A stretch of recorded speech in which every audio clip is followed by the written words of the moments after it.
खोर्धा जिला जटणी तहसिल अंचल में दिनकू दिन खनि माफिया प्रादुर्भाव बढ़िबार लगी। विभिन्न समय बेआईन खनि खनन को विरोध कर तहसिल ऑफिस रे लिखित अभियोग होईछि। राज्य सरकार बेआईन खनि खनन को रोकिबा पाई समस्त तहसिल को निर्देश देइछन्ति, किंतु परितापर विषय जटणी तहसिल अधीन रे थिबा तराबई राजस्व निरीक्षक कार्यालय परिसर रे बाली फिलिंग हेबा परिवर्ते चोरा मोरम फिलिंग हेउथबा देखिबाकू मिलिछि। चोरा मोरम को रोकिबा परिवर्ते खनि माफिया को प्रोत्साहन दे सरकारी काम रे चोरा मोरम पकाई फ्लश बिल करुथबा अभियोग हेउछि।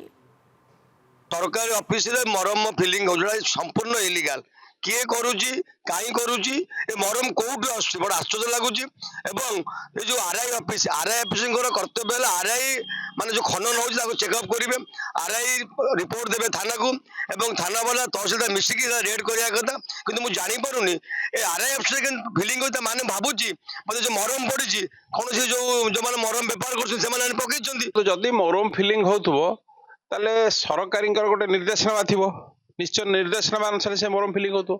जदि निर्देशनामा नथे कि मरम फिलिंग होतो ता माने एथरा किछि लुचकाली खेल अछि।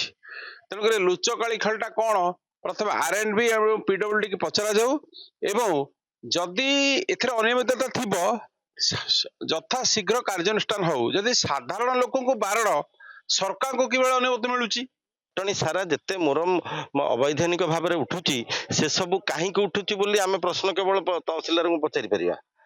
आदि तहसील ऑफिस जटणी तराबई आरआई सर्कल ऑफिस आगे थुआई मोरम गदा होती पहाड़ भाया से मोरम कौटू आसला बोली क्या पचार।